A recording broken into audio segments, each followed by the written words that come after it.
बिस्मिल्लाहिर्रहमानिर्रहीम and welcome back student. आज का टॉपिक बहुत ही इम्पोर्टेंट टॉपिक है and specially numerical point of view से ये टॉपिक बहुत इम्पोर्टेंट है।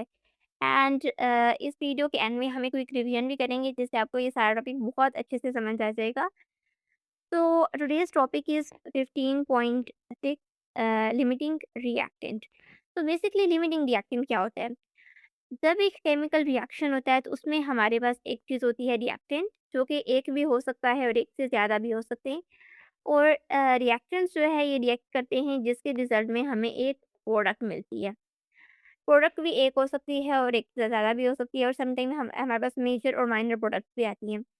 जब ये केमिकल रिएक्शन होता है तो जो रिएक्टेंट्स होते हैं वो हमेशा एग्जैक्ट स्टोइकियोमेट्रिक रेशो जो कि बैलेंस्ड केमिकल इक्वेशन में दिखाई जाती है उसके हिसाब से नहीं किए जाते। एक्सपेरिमेंटल वर्क के अंदर क्या होता है कि one or more reactants are often used in access.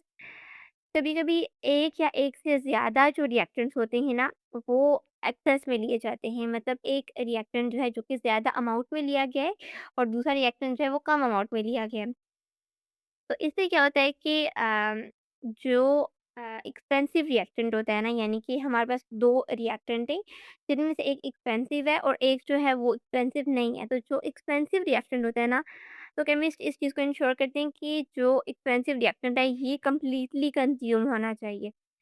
So the reactant used in excess is left over at the end of the reaction, while the other reactant is completely consumed. अब जो expensive reactant होता है ना उसके लिए try किया जाता है कि ये completely कंज्यूम हो जाए।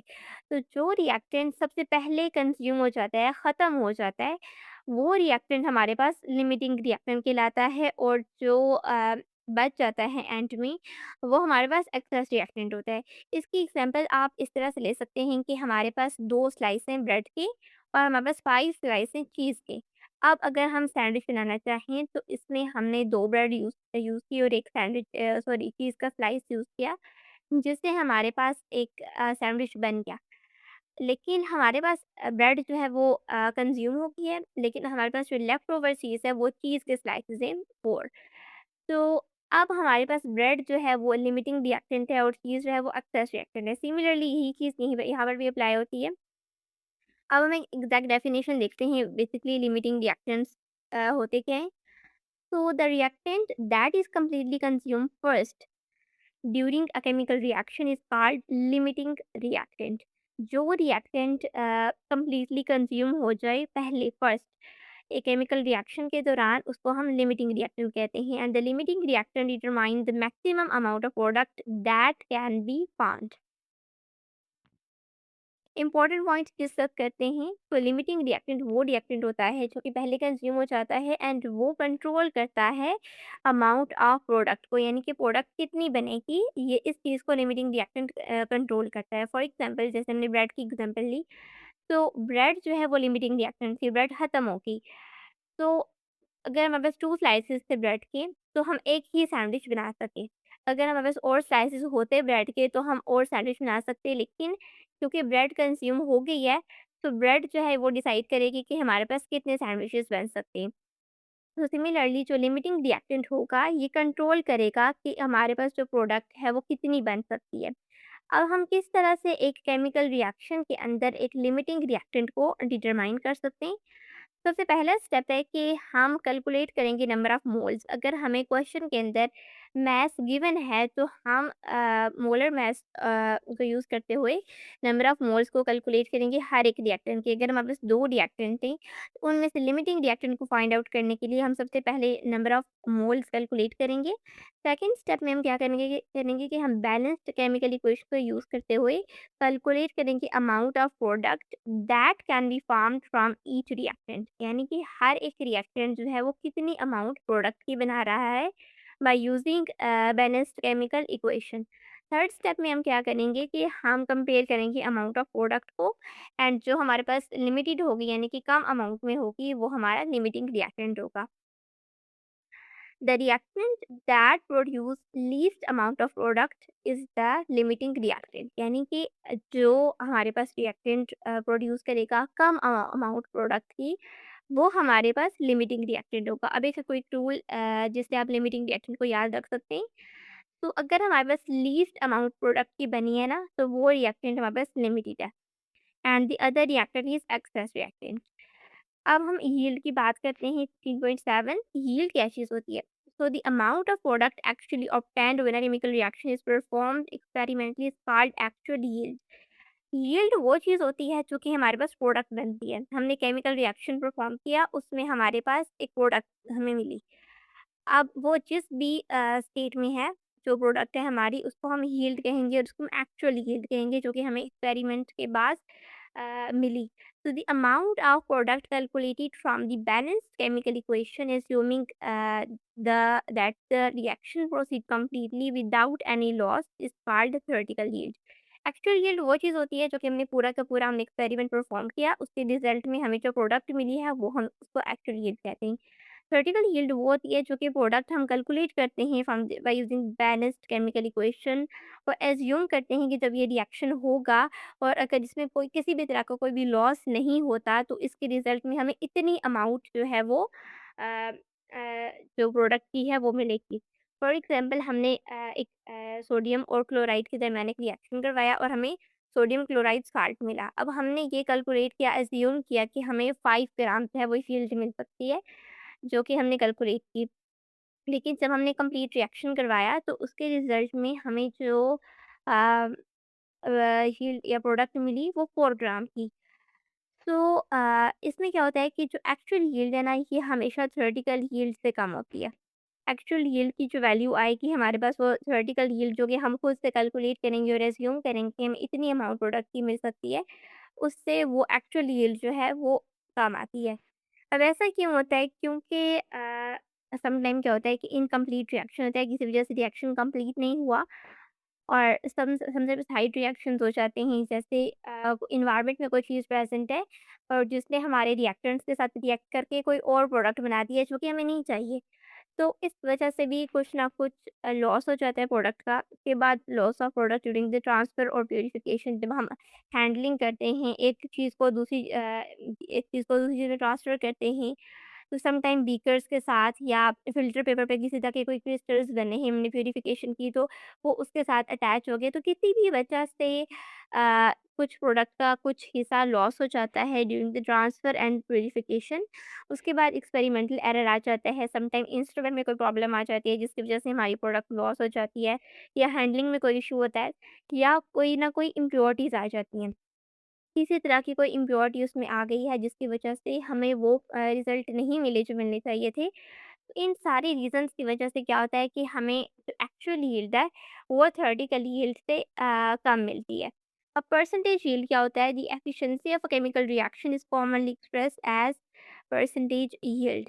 परसेंटेज यील्ड एक्चुअल यील्ड और थ्योरेटिकल यील्ड को कंपेयर करती है। जिसका फ़ॉर्मूला होता है कि हमारे पास जो एक्चुअल यील्ड आई है उसको हम डिवाइड करेंगे थ्योरेटिकल यील्ड के साथ और मल्टीप्लाई करेंगे 100 के साथ, तो हमारे पास जो है वो परसेंटेज यील्ड की अमाउंट आ जाएगी। उसके बाद हम डिस्कस करते हैं अच्छा, एक्चुअल यील्ड वो अमाउंट होती है जो कि हमें एक्सपेरिमेंट से एक्चुअली ऑब्टेन हुई होती है और थ्योरेटिकल यील्ड वो अमाउंट होती है जो कि मैक्सिमम अमाउंट होती है जो कि हम एज्यूम करते हैं और कैलकुलेट करते हैं कि हमें ये जो है इस रिएक्शन से मिल सकती है। ऐसे परसेंटेज प्योरिटी क्या होती है कि in chemistry purity refers to the degree to which a substance is free from the impurities. Purity का मतलब ये होता है कि हमारे पास जो सब्सटेंस है उसमें किसी किस्म की कोई भी इम्प्योरिटी नहीं है। इम्प्योरिटी नहीं होगी तो मतलब प्योरिटी होगी। So percentage purity indicate the amount of pure substance present in an impure sample. हमें जब एक सैंपल आता है तो उस एक केमिस्ट्री लैब के अंदर, तो उसमें एक चीज़ होती है जो कि हमारा प्योर सब्सटेंस होता है, जो हमारा एक्टिव इंग्रीडिएंट होता है, जो कि हमें चाहिए होता है। उसके अलावा उसके आस-पास कुछ इम्प्योरिटीज़ होती हैं। सिंपल के अंदर हमारे पास प्योरिटीज़ और इम्प्योरिटीज़ दोनों चीज़ें होती हैं और जो प्योर कंपाउंड है हम उसको सेपरेट कर लेते हैं। सो परसेंटेज प्योरिटी हम फाइंड आउट इस तरह से करते हैं कि जो मास होता है प्योर सब्सटेंस का, यानी उस सैंपल के अंदर जो हमारे पास प्योर सब्सटेंस है उसका कितना मास है, और उसके अलावा टोटल मास जो कि पूरे के पूरे सैंपल का है, जिसमें वो प्योर सब्सटेंस भी और इसके अलावा कोई भी जो इम्प्योरिटीज़ हैं उनके साथ जो हमारे पास टोटल सैंपल का मास होता है उसके साथ डिवाइड करते हैं, मल्टीप्लाई करते हैं 100 के साथ। अब जो मास ऑफ द प्योर सब सैंपल होता है ना, sample of the actual pure compound and total mass of the impure sample is the mass of pure compound and इसके साथ impurities भी शामिल होती है। तो इस तरह से हम परसेंटेज प्योरिटी कैलकुलेट करते हैं।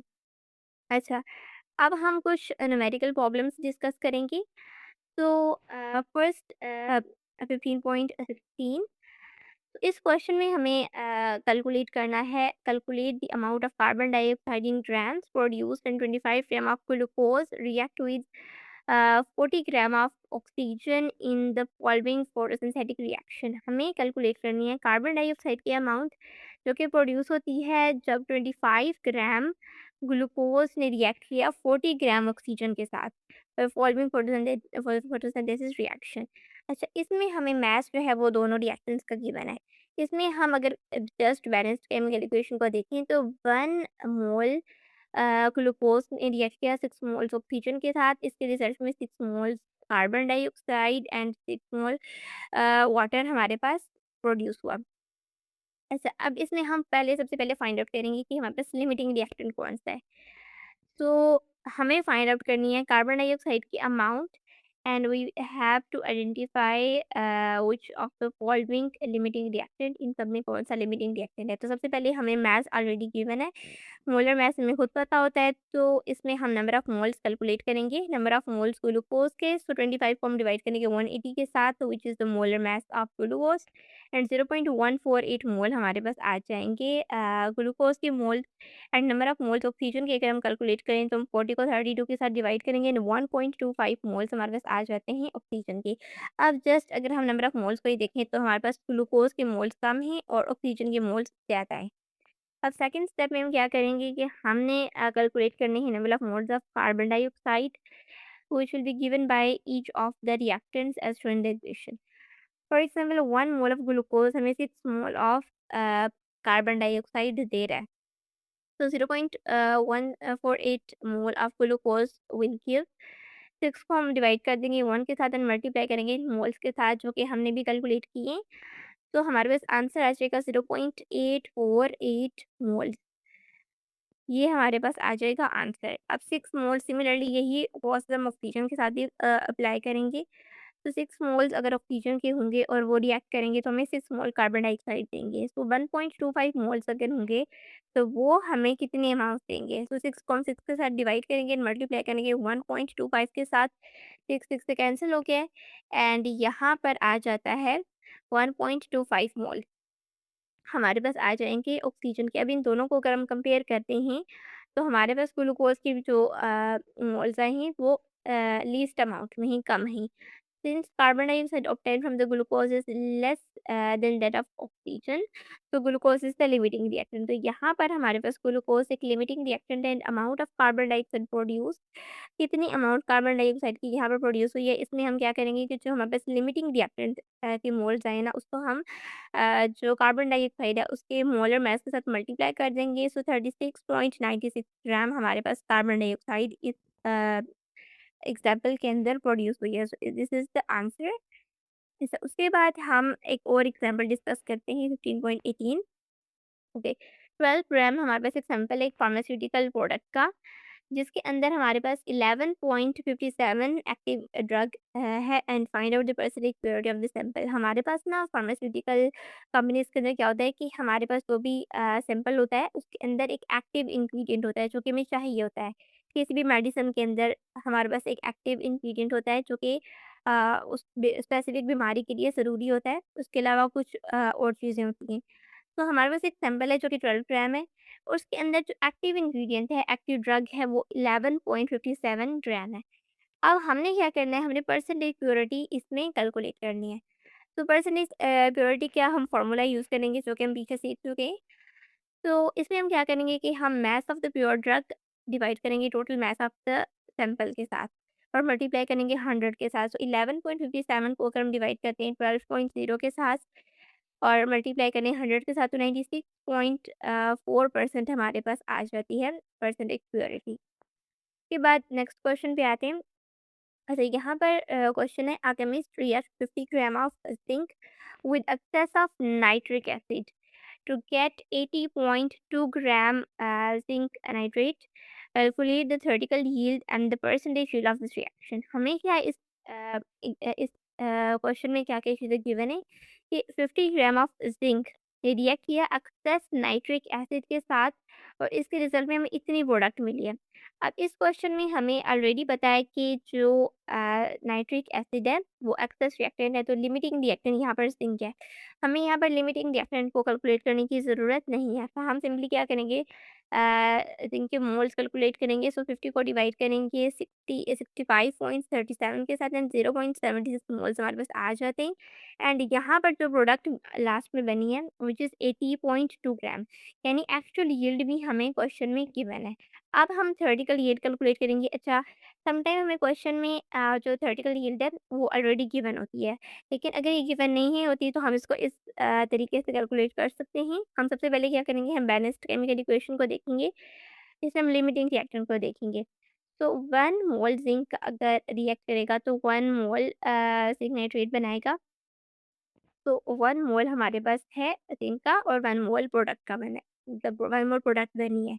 अब सिमिलरली इसके अगर हमने नंबर ऑफ मोल्स कैलकुलेट किए थे तो 0.76 मोल्स अगर हमारे पास ज़िंक होगा तो वो हमें देगी, प्रोडक्ट देगा 0.76 मोल्स ज़िंक नाइट्रेट। सो अब हमारे पास जो नंबर ऑफ मोल्स आते हैं लिमिटिंग रिएक्टेंट के, उसको हम मल्टीप्लाई कर देंगे molar mass of the product, जिसके रिजल्ट में हमारे पास आ जाएगा 143.92 ग्राम। हमारे पास थ्योरेटिकल यील्ड आ जाएगी। अब एक्चुअल यील्ड हमें क्वेश्चन में गिवन है और थ्योरेटिकल यील्ड हमने खुद कैलकुलेट कर लिया है। तो अब हम सिंपली इनको डिवाइड करेंगे और मल्टीप्लाई करेंगे 100 के साथ, तो 55.7% हमारे पास आ। स्टूडेंट्स, वीडियो के इस पार्ट में हम एक क्विक रिवीजन करेंगे। जो भी हमने आज के लेक्चर में सीखा उसको एक दफ़ा रिवाइज करेंगे एंड इन क्वेश्चंस को आप खुद भी सॉल्व करने की कोशिश करें एंड आंसर्स मुझे कमेंट सेक्शन में बताएं। लेकिन उससे पहले अगर आपने पैशनेट ब्रेन्स को सब्सक्राइब नहीं किया तो जल्दी से कर लें, बेल आइकन को प्रेस करें ताकि आने वाली वीडियोस आप बिल्कुल मिस ना करें। तो फर्स्ट एमसीक्यू है कि which reactant is called limiting reactant, किस रिएक्टेंट को हम लिमिटिंग रिएक्टेंट कहते हैं। तो option number A, the reactant present in excess, and option number B, the reactant consumed first. Option number C, the product formed in the reaction, the catalyst. जो reactant सबसे ज़्यादा access में होता है उसको हम लिमिटिंग रिएक्टेंट नहीं कह सकते। जो रिएक्टेंट सबसे पहले कंज्यूम हो जाता है उस रिएक्टेंट को हम लिमिटिंग रिएक्टेंट कहते हैं and option number B is correct. Second MCQ है कि which formula is used to calculate percentage. Option number A, B, C and D इनमें से कौन सा करेक्ट है ये आप मुझे कमेंट सेक्शन में बताएं। अगर हम थर्ड क्वेश्चन पर आएँ तो यहाँ पे कि which of the following generally has a greater value. कौन सी यील्ड की ग्रेटर वैल्यू होती है? सो एक्चुअल यील्ड वो यील्ड होती है जो कि हमें एक्सपेरिमेंट के बाद मिलती है जिसकी वैल्यू हमेशा कम होती है। तो ऑप्शन नंबर बी करेक्ट है, थ्योरेटिकल यील्ड जो कि हम खुद कैलकुलेट करते हैं एंड एज्यूम करते हैं कि हमें इस रिएक्शन में इतनी प्रोडक्ट मिल सकती है। अब आते हैं फोर्थ क्वेश्चन में। So an impure sample contain 80 gram of pure sample in a total sample of 100 gram and what is the percentage purity? तो option number C is correct. अगर हम प्योर सब्सटेंस को डिवाइड करते हैं impure substance के साथ और 100 के साथ मल्टीप्लाई करते हैं तो हमें 80% जो है वो रिजल्ट मिलती है। एंड फाइव क्वेश्चन है कि विच determine the maximum amount of product formed in a reaction. तो क्या चीज़ ये डिसाइड करती है या कंट्रोल करती है कि हमें कितनी अमाउंट प्रोडक्ट की मिलेगी? इस लिमिटिंग रिएक्टेंट। लिमिटिंग रिएक्टेंट ये चीज़ कंट्रोल करता है कि हमें जो प्रोडक्ट है उसकी क्या अमाउंट हो सकती है। अब हम कुछ क्वेश्चंस डिस्कस करते हैं, कुछ इंपॉर्टेंट शॉर्ट क्वेश्चन। तो लिमिटिंग रिएक्टेंट बेसिकली वो क्या होता है कि लिमिटिंग रिएक्टेंट वो रिएक्टेंट होता है जो कंज्यूम हो जाता है सबसे पहले एक केमिकल रिएक्शन के अंदर। एक लिमिटिंग रिएक्टेंट वो रिएक्टेंट होता है जो कि जल्दी कंज्यूम हो जाता है and it determine the maximum amount of product that can be farmed. और ये चीज़ ये कंट्रोल करता है कि हमारे पास जो प्रोडक्ट है वो कितनी आ सकती है। उसके बाद नेक्स्ट क्वेश्चन है कि what is the difference between actual yield and theoretical yield. Actual और थ्योरेटिकल यील्ड में क्या डिफरेंस होता है कि एक्चुअल यील्ड वो यील्ड या प्रोडक्ट होती है जो कि हमें पूरे का पूरा केमिकल रिएक्शन परफॉर्म करने के बाद रिजल्ट में मिलती है। थ्योरेटिकल यील्ड वो यील्ड होती है जो कि हम खुद कैलकुलेट करते हैं और एज्यूम करते हैं कि जब हम ये केमिकल रिएक्शन करेंगे तो उसके रिजल्ट में हमें इतनी अमाउंट जो है वो प्रोडक्ट मिलेगी। ओके, नेक्स्ट थर्ड क्वेश्चन है कि how can you identify the limiting reactant. हमें किस तरह से पता चलेगा कि ये जो रिएक्टेंट है ये लिमिटिंग है। सबसे पहले हम कन्वर्ट करेंगे जो हमारा गिवन अमाउंट ऑफ मास होगा रिएक्टेंट्स का उसको मोल्स के अंदर बाय यूजिंग मोलर में हम नंबर ऑफ मोल सबसे पहले कैलकुलेट करेंगे। उसके बाद हम कैलकुलेट करेंगे amount of product that each reactant can produce and उसके बाद हम रिएक्टेंट जो कि जो product the reactant that produce the least amount of product is the limiting reactant यानी जो रिएक्टेंट सबसे कम अमाउंट प्रोडक्ट की प्रोड्यूस कर रहा है वो सबसे पहले कंज्यूम हो रहा है, ख़त्म हो रहा है, उसको हम लिमिटिंग रिएक्टेंट कहेंगे। उसके बाद परसेंटेज यील्ड का फॉर्मूला ये होता है कि हम एक्चुअल यील्ड को डिवाइड करेंगे थ्योरेटिकल यील्ड के साथ और मल्टीप्लाई कर देंगे 100 के साथ सो दैट हम परसेंटेज यील्ड जो है वो कैलकुलेट कर सकते हैं। और परसेंटेज प्योरिटी क्या होती है? परसेंटेज प्योरिटी इंडिकेट करती है कि जो अमाउंट है प्योर सब्सटेंस की मतलब कितनी अमाउंट जो है वो प्योर सब्सटेंस की एक इम्प्योर सैंपल के अंदर प्रेजेंट है। तो परसेंटेज प्योरिटी का फॉर्मूला होता है कि मास of the pure sample divided by the total mass of impure sample यानी जो एक इम्प्योर सैंपल के अंदर जो टोटल अमाउंट प्योर सैंपल की प्रेजेंस है उसको हम इम्प्योर सैंपल के जो टोटल मास है उसके साथ डिवाइड करते हैं और मल्टीप्लाई करते हैं 100 के साथ जिसके रिजल्ट में हमें परसेंटेज प्योरिटी मिल जाती है। तो स्टूडेंट्स अगर आज की पूरी वीडियो के अंदर आपको कोई एक सिंगल पॉइंट भी समझ नहीं आ रहा तो आप मुझसे वो क्वेश्चन पूछ सकते हैं, I will answer. And passionate brains को अगर आपने सब्सक्राइब नहीं किया तो जल्दी से कर लें, अपने दोस्तों के साथ शेयर करें ताकि आने वाली वीडियोस आप मिस नहीं करें।